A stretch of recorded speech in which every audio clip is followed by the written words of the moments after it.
Hello everyone, নিয়ে হাজির হয়ে গেলাম 10 টাকা দামের চকোপান চকলেট বিস্কিট দিয়ে আর দুধ দিয়ে মজাদার একটা প্রোটিনের রেসিপি নিয়ে। প্রথমে আমি বিস্কিটগুলো ছিঁড়ে একটি বাটিতে 3 প্যাকেট বিস্কুট ছিঁড়ে নিয়ে নিলাম। নেওয়ার পর আমি ইচ্ছে করলে আপনারা ব্লেন্ডারও করতে পারবেন। আমার হাতের কাছে এটা ছিল, হাতের কাছে এটা দিয়ে সুন্দর করে বিস্কুটগুলো গুঁড়ো করে নিলাম। গুঁড়ো করে নিয়ে একটি বাটিতে রেখে দিলাম। তারপর আমি 1 কাপের মতো তরল দুধ দিয়ে দিলাম।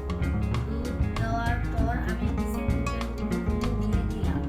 দেওয়ার পর আমি প্যাকেটের দুধ দিয়ে দিলাম। তারপর পরিমাণ মতো চিনি দিয়ে ভালো করে মিক্স করে নিলাম। কিছুক্ষণ মিক্স করে ভালো করে তারপর চুলায় আগুন দিয়ে দিলাম। মিডিয়াম আঁচে আমি 10 থেকে 15 মিনিট জাল করে নিলাম। 10 থেকে 15 মিনিট ভালো করে জাল করে নেওয়ার পর 10 মিনিট জাল করার পর আমি 2 চামচ আগার পাউডার দিয়ে আবারও ভালো করে মিক্স করে নিয়ে আগার পাউডারটা দিয়ে 2 থেকে 3 মিনিট জাল করে আমি একটি সার্ভিং প্লেটে রেখে দিলাম। তারপর কিছু কিশমিশ, কাজু বাদাম আর কাঠবাদাম নিয়ে নিলাম। তারপর একটি পাত্র বসিয়ে দিলাম। বসিয়ে দিয়ে আমি পাত্রতে পরিমাণ মতো চিনি দিয়ে দিলাম। চিনি দিয়ে 1 চামচ আগার পাউডার দিয়ে ভালো করে মিক্স করে নিলাম। দুধটা 10 থেকে 15 মিনিট আগার পাউডার দিয়ে জাল করে নেওয়া ঘনত্ব হয়ে যাওয়ার পর আমি প্রথম লেয়ারের উপর দুধটা ঢেলে দিলাম।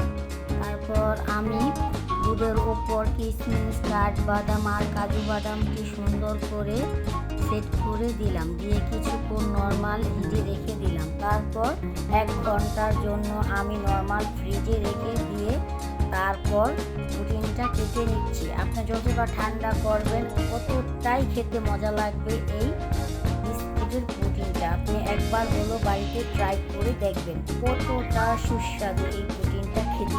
আমাদের ভিডিওটা যদি আপনাদের ভালো লাগে আমার চ্যানেলটাকে সাবস্ক্রাইব করে দেবেন। পাশে থাকা বেল বাটনটি বাজিয়ে নতুন ভিডিও পেতে আমাদের সাথেই থাকবেন। অল্প খরচে এই পুডিংটা একবার হলো বানিয়ে খেয়ে দেখবেন কতটা মজা।